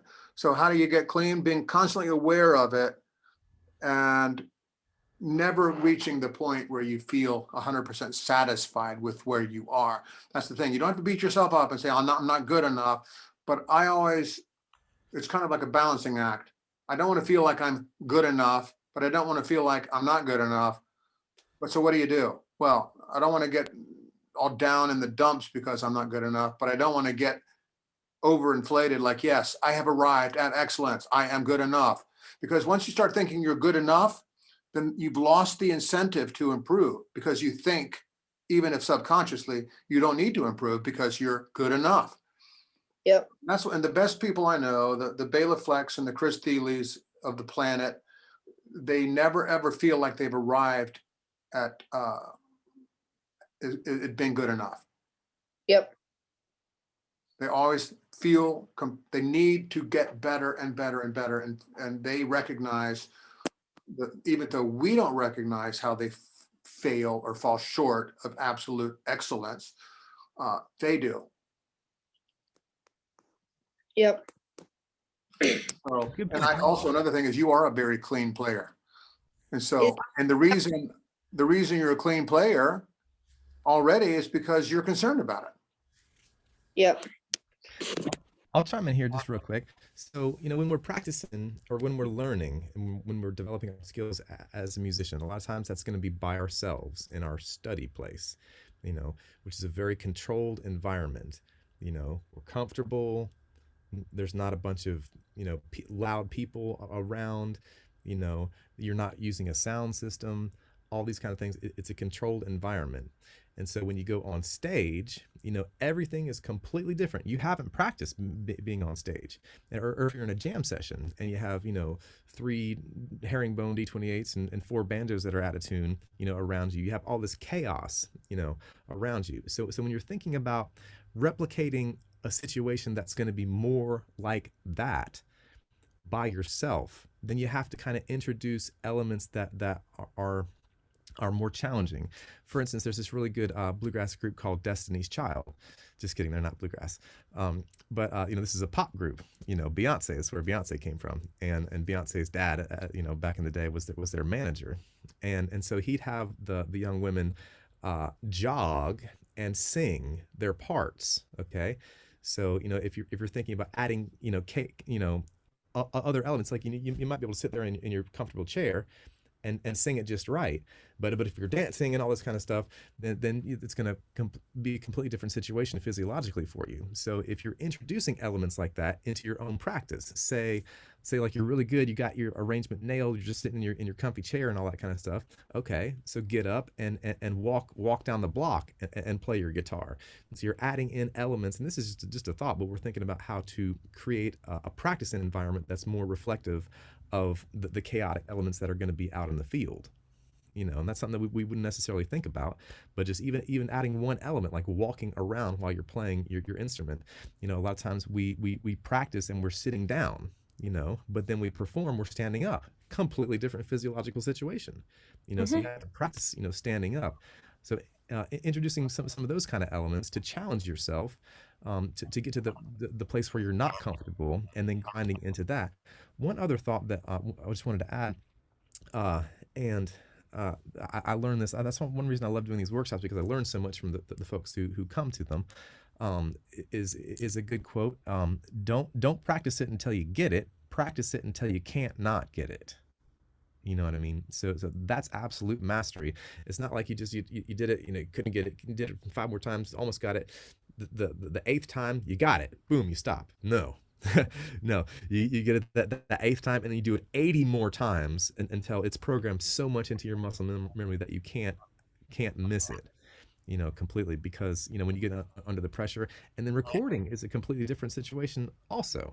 So there are all these different situations: on stage, in the jam session, in the recording situation, by yourself, with different ensembles, with distracting elements.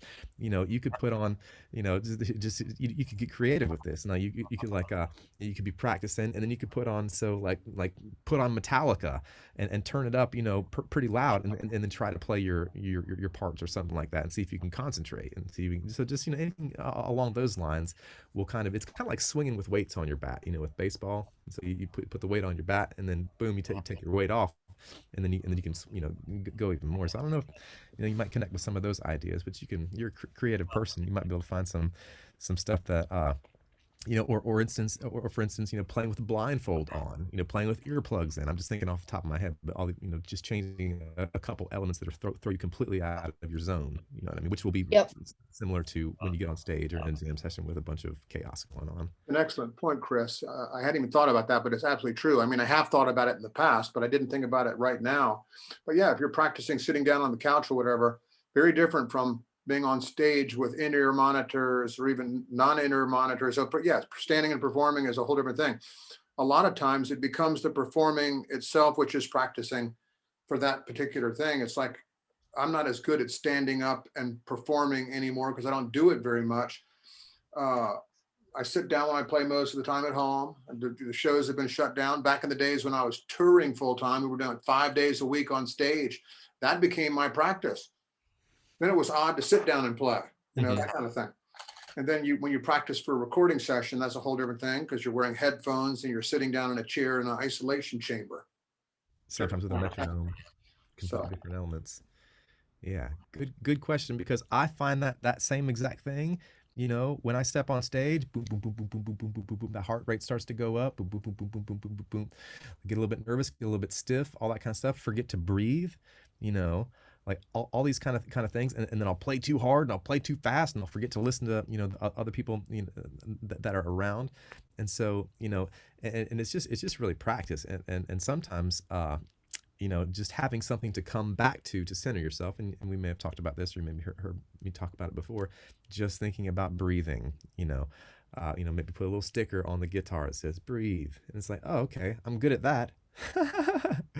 Then so you can just calm yourself down, settle yourself in there. To me, I didn't, I can't even really say that, because with that adrenaline that comes in with the crowd and the ensemble on stage, a lot of times I'll play faster and I'll play harder than I should, than I can control. And so it's just it's a complicated situation, and a lot of it has to do with the psychology, how you're relating to your center. But it's just all about experience and practice, but being mindful about it. So I hope some of those things might help. Yeah. And thank you, Teresa, and thank you, Mike, for sending a PayPal. Got that. Really appreciate that a whole lot. That's helping us out a whole lot. And yeah, so that's one round. Let's go again. Let's go back to Oscar. And if anybody's got something on their mind, just raise your hand or throw up the hand in the reactions. Where is that? Yeah, raise hand or whatever. And we can do another little round here. Anything else on your radar, buddy?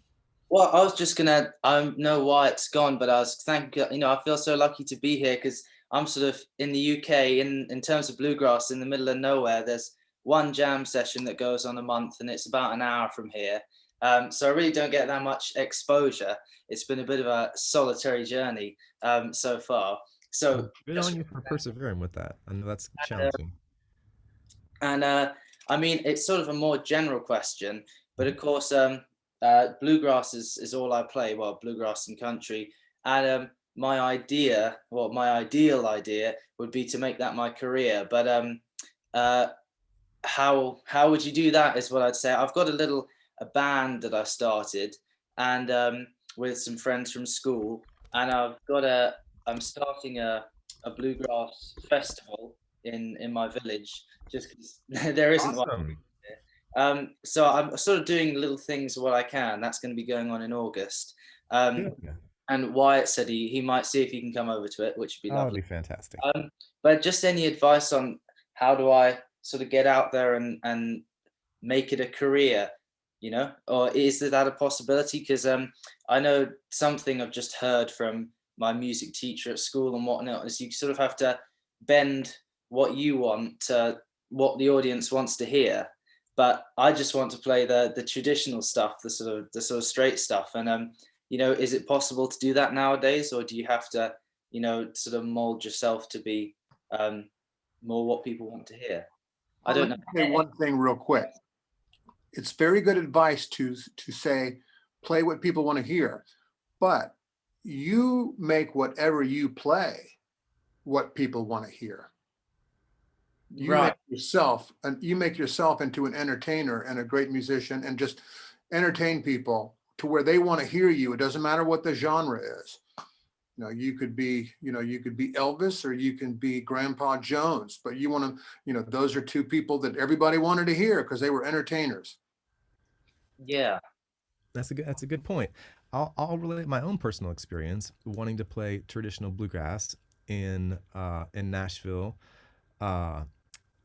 It didn't work, honestly. And I in Nashville, great, tons of people to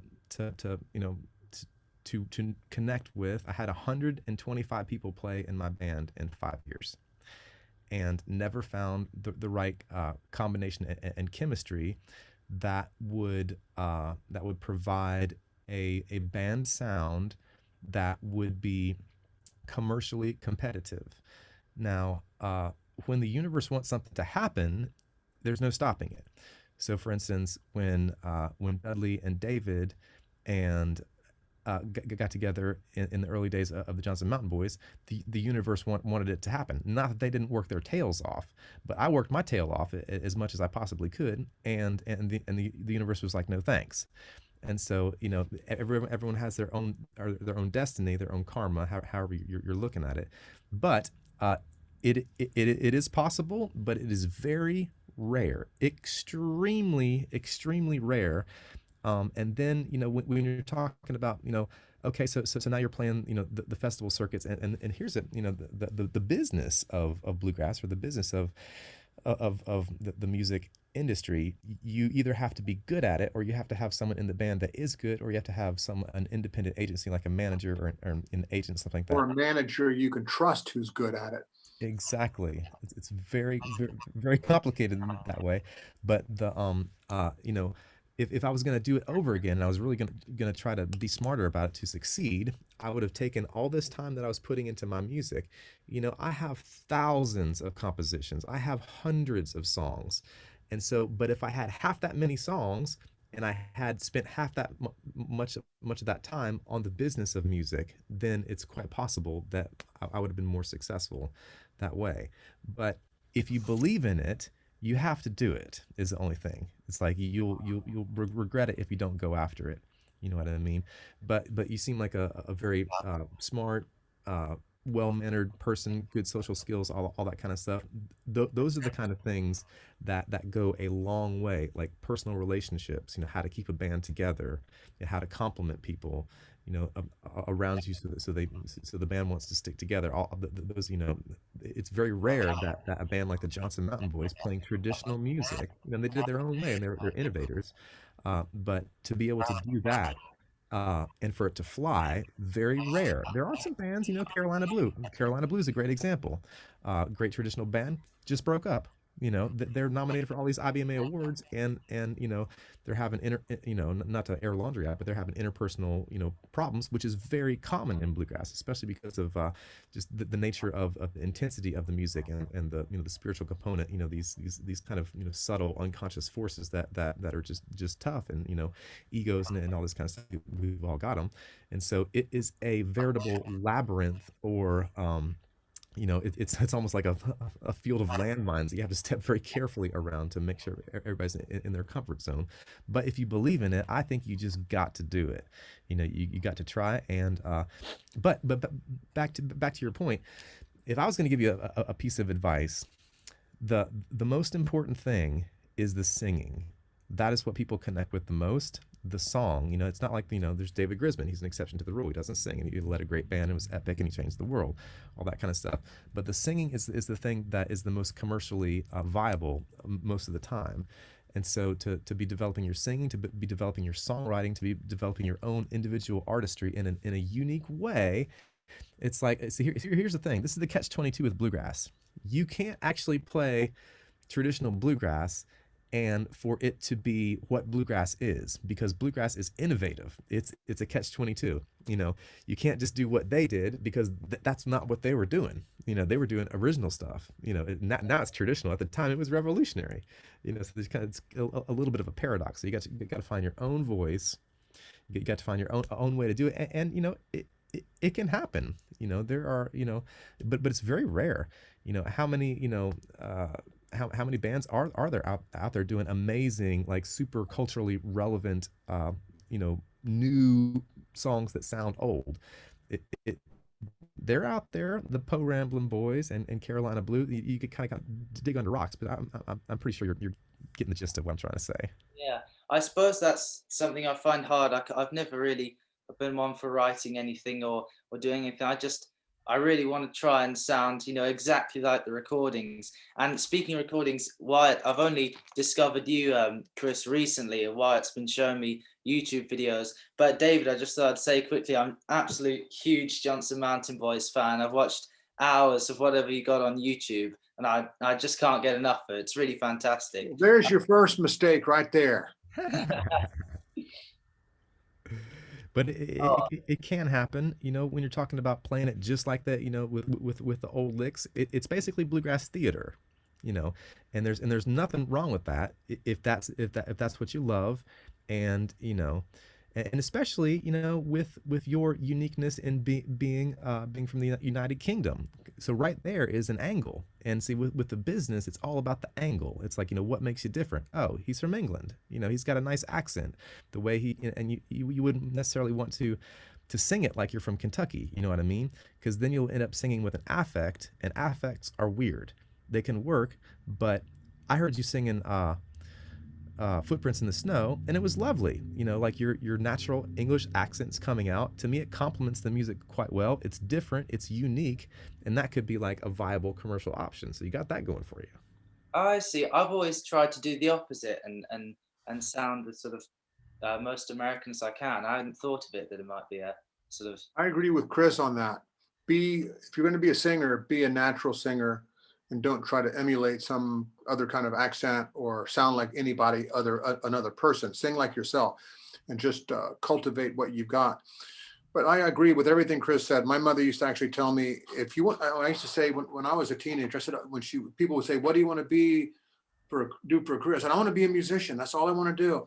My mother used to say, if you want to be successful as an artist, whether it be painting, visual arts, or sound arts, she said, make sure you know all about business. She said, you can be a bad artist and be extremely successful at that if you know how to market yourself. So, and it's true, there's all kinds of horrible musicians that are famous because they have a team of business people marketing that crap.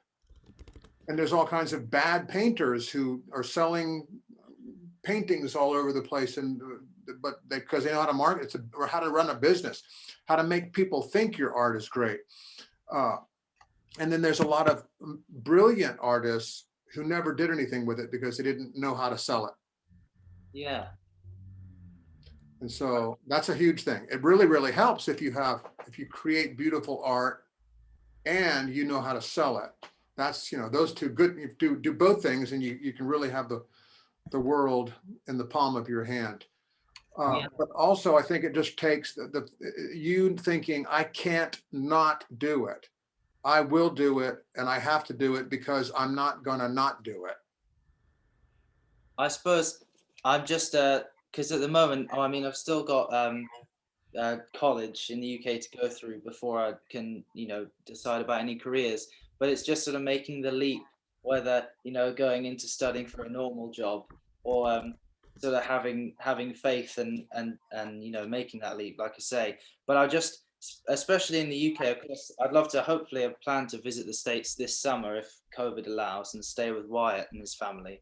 But in the UK, I just don't know if there's the audience for it, and I think it'd be a big risk to take. As much as I'd love to, make it my everything, just to jump into it. But, Where do you live? I live in Surrey in the UK, just south of London, about an hour away from London. Know it well. I spent a lot of my childhood there. Really? Whereabouts? All over England. But my father actually was an adjunct professor at one of the Oxford colleges. Oh, I see. Wow, that's just where I used to live up in the Midlands. That's just by it. And then, of course, the Johnson Mountain Boys used to play in England a lot too. We played at Edale. We played in London. Played at the 100 Club. I don't know if that's still there or not. I don't know. I'm just sad I wasn't around there to see it. What year were you born? 2005. Oh, okay. So Yeah. I haven't been in England since the 1990s. So Wow. A lot of good shows out come there. again soon.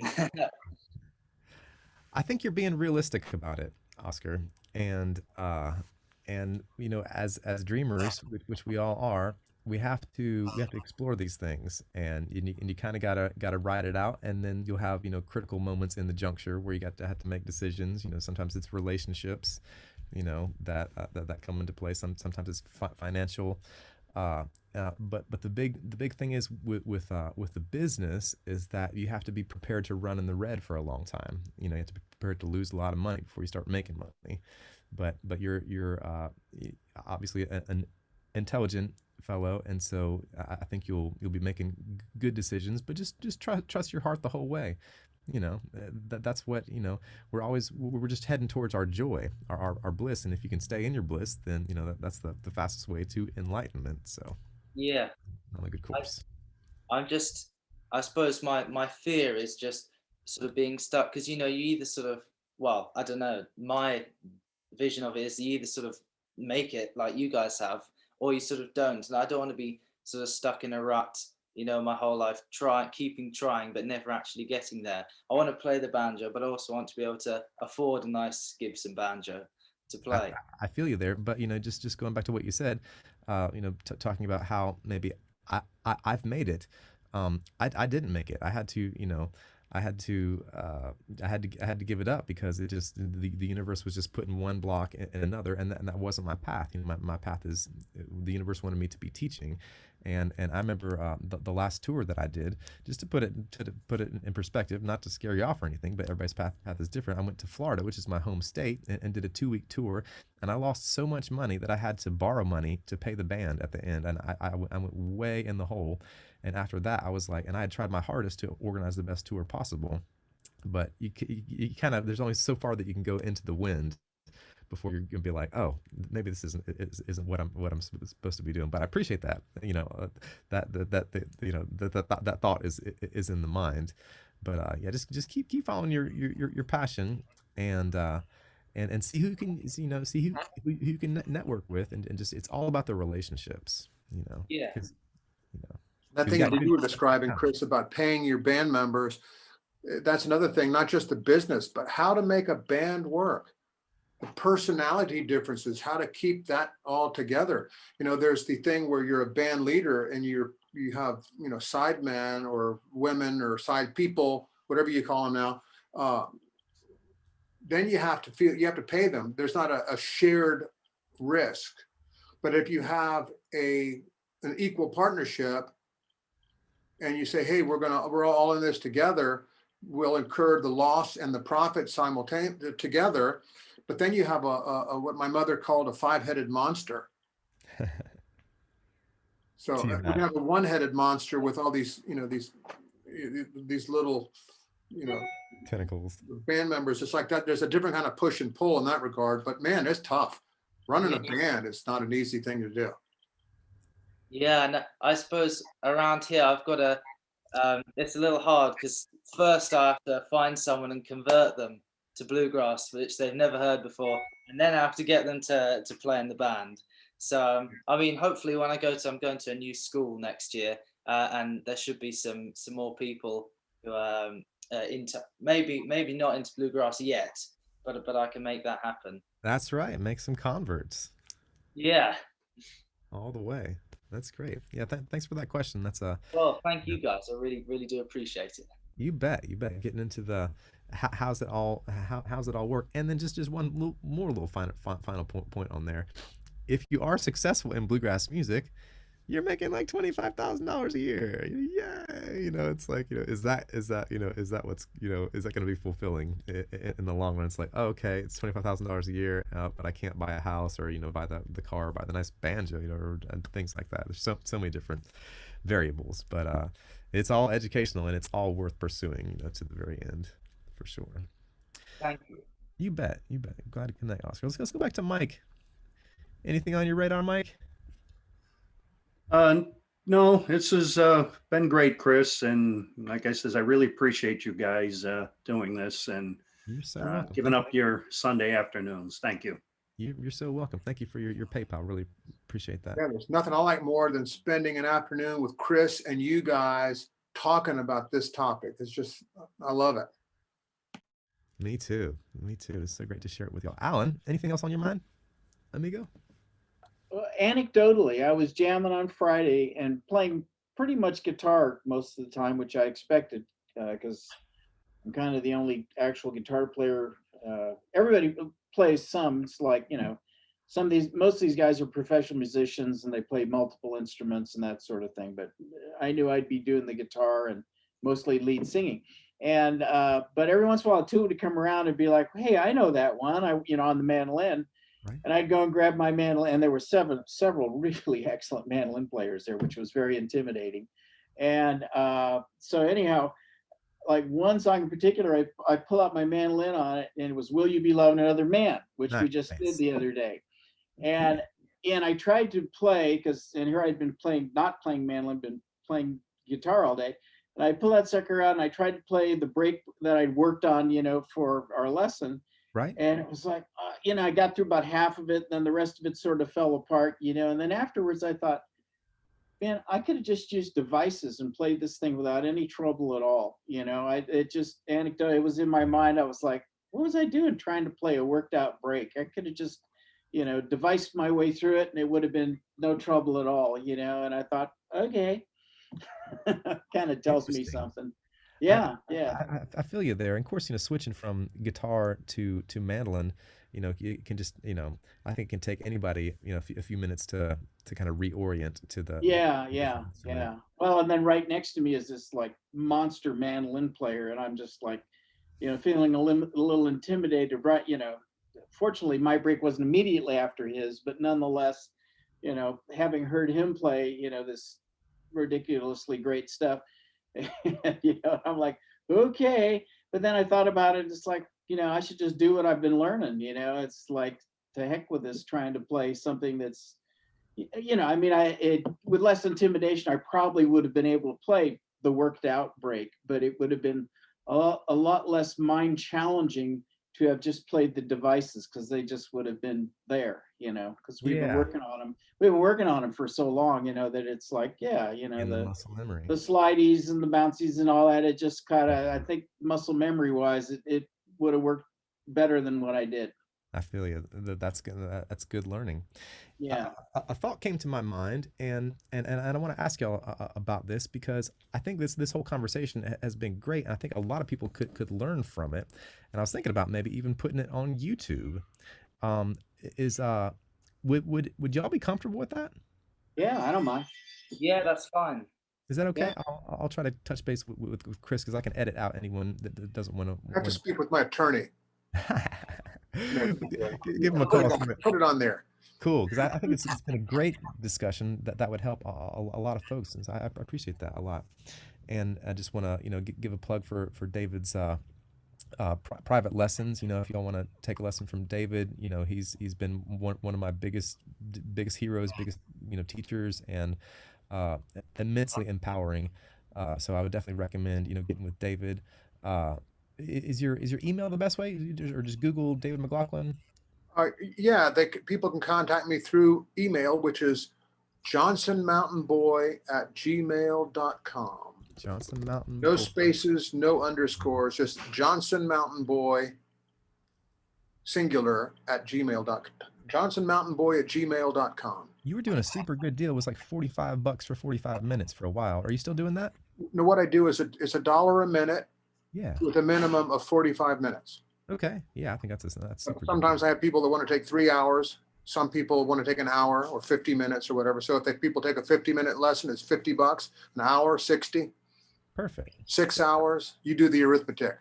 Yeah, nice. Well, this has been great. We'll just chime in with William one more time. Anything else on your radar? We're gonna wrap it up. But any final thoughts, buddy? Not really, no. Okay, no worries. Well, I appreciate everyone joining in here again, and thank you very Chris, much. is there a tip jar somewhere? I couldn't find Yeah, it. it's just the old PayPal tip jar, and Just, so just to your thing there where I have a tip can right here. oh wait, there you go. nice. Yeah, thanks for asking, Alan, and I'll be sharing that with David, and appreciate all the contributions. Because we want to connect with folks, and never want the money to get in the way with that, when practically possible. Mm-hmm. Okay. Yeah. Cool. So thanks. It's Yeah, been thanks great, for your everybody. tip, by the way. That's much appreciated. Yeah, really appreciate that. And yeah, please give me a holler if I can ever help with anything. My email address is christopher@noyamountainmusic.com. You can find me on Facebook, all the good stuff. And hope y'all have a great Sunday afternoon. And I'll be putting this on YouTube if you want to refer to it, or steer anybody onto that. My YouTube channel, Chris Henry. I think it's like youtube.com/Chris Henry. Anyway, Thanks for a good time, Chris. It was great. You're so welcome. Thank you so much for being here, David. I love all the stuff you put on. It's really good. Well, you have made it so fun all the way, and such a hero and such a friend, and appreciate it so much. And hope to see you soon. I hope to see all y'all down the road before too long. So thanks, everybody. Thanks See you for later. that, David. Thank you. You're welcome.